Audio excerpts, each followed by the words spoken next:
The Sixers dropped the Hornets off again. And look, bro, do you have a problem with the subscribe button or something? Like, you keep watching these videos, so help me out.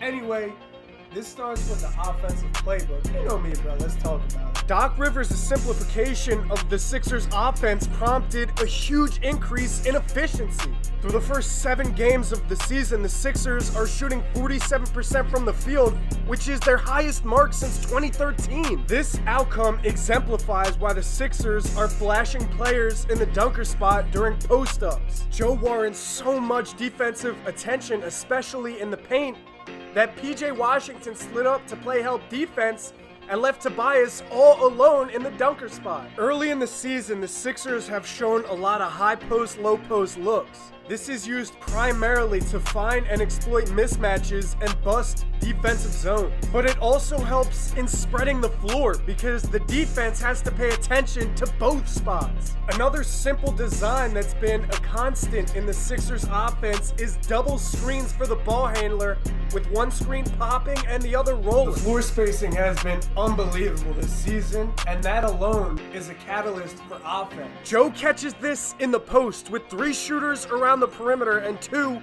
in his direct sight of vision. When Charlotte sends the double team blitz, chaos ensues for the Hornets. Terry Rozier leaves his assignment to close out on Seth Curry. Now Gordon Hayward leaves his assignment anticipating a closeout on a Danny Green shot. So the Sixers just swing the rock around the perimeter until they find an open look. The floor space and the ball movement go hand in hand. There's enough space for the stars to work in and shooters with gravity all around them. Oh my God, did you see the fake?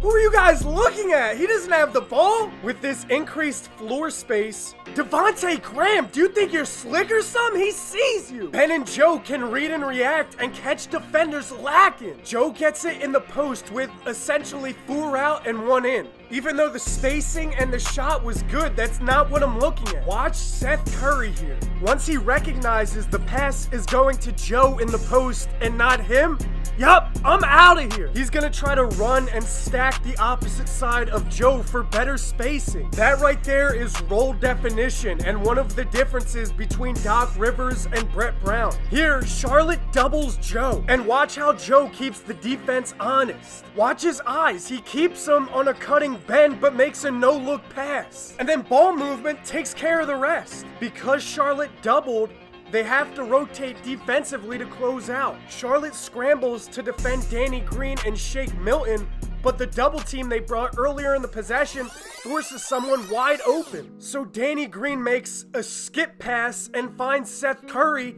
and he has all of the space in the world to create a shot and get a bucket. Charlotte sends a double team against Joe in the post again here. Problem is, there's 3 shooters around the perimeter opposite to him and only 2 Hornets defenders there. Again, the double and the space leads to a wide open look. The floor spacing and gravity was so good at times that the Sixers broke the game down to man-on-man matchups. Ben is 6'10". You think these little boys are stopping him down there? Nah, get a bucket. Spaced floor and gravity, there's really only one defender that can afford to play help on Joe here. So the Sixers break it down to a one-on-one game, and Joe's just playing with his food. Defenses just continue to get lost when throwing these doubles at the Sixers. Terry Rozier leaves his assignment to double team Ben, and PJ Washington leaves his assignment to front Joe. So Ben just plays a numbers game and controls the outcome. Watch Terry Rozier. Even as he's retreating, he never looks away from Ben until he hits the screen. By the time he looks away, his man's in the opposite corner. Charlotte brings another double team blitz against Embiid in the post. The spacing is good and the Sixers have numbers. Terry Rozier can't defend both of them,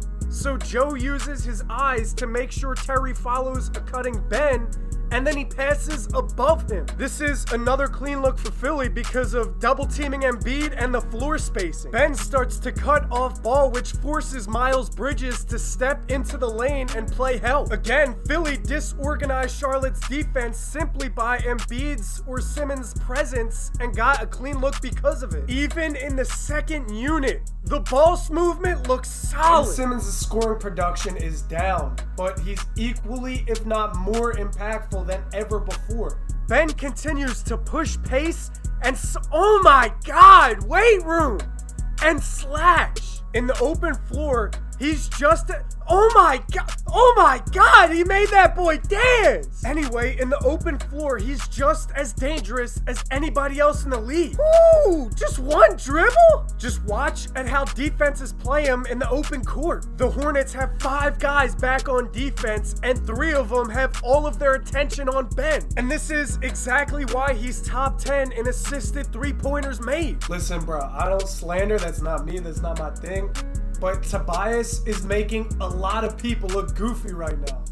And if you watched this game in LA under Doc, you knew this was possible. This is the fewest dribbles per touch and touch time Tobias has averaged since 2017 when he was in LA under guess who? He's been much more decisive and in a Hold on! You thought I was gonna let that slide? Mr. Official, if you don't get up, oh my God! What did you trip over, the foul line? Anyway, Tobias is shooting 56% from the floor on passes from Ben and Joe, and 34 of his 36 3-pointers attempted were taken in under 2 seconds. Night in and night out, the second unit provides the starters with an invaluable spark, and they've protected an expanded lead.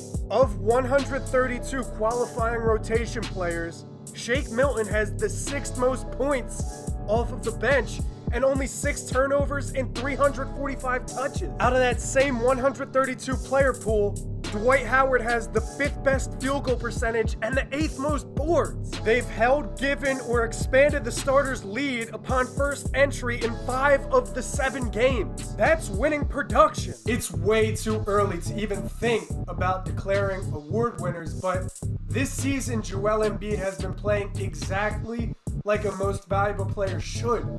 He's directly impacted the outcome of at least 3 games, including this one. Joe checked into the game in the second quarter with 7:37 remaining, and Charlotte was leading 36-31. After Embiid checked in, the Sixers went on an 8-0 run before the Hornets called a timeout, and then a 17-7 run right after that. By the end of the quarter, the Sixers led the Hornets 58-43 on the back of Joel Embiid, who had 9 points, 3 rebounds, 2 steals, and a block. Keep it high. Good work in the post, Joe. Whether it's the coaching staff or Embiid or both, there's been an emphasis on his awareness in the post, and it's been paying dividends. Watch Joe slide over. Think again, Miles Bridges. This man Joe literally has the Hall of Fame Intimidator badge equipped. Gordon Hayward, bro, you thought. Briefly, let's look at the defense because, listen, I'm not kidding.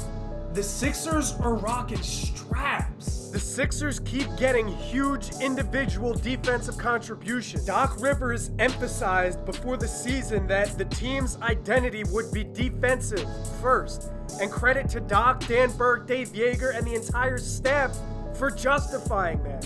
And for a squad that's played so few games together, their rotations and communication look great. On this play, Sixers rookie Tyrese Maxey is rocking clamps, and then Ben steps up and doubles, forcing a turnover. Here, Ben and Danny Green communicate really well. Ben Simmons went around a few screens to follow his man Terry Rozier, but Danny Green went over them and stepped up to prevent the Rozier shot. But then Danny recovers and closes out in the corner. Tobias follows the screen and calls out for a switch and then proceeds to play good man-to-man defense. Bro, that's it for me. I appreciate you hanging out with me. As always, I'll see you when I see you.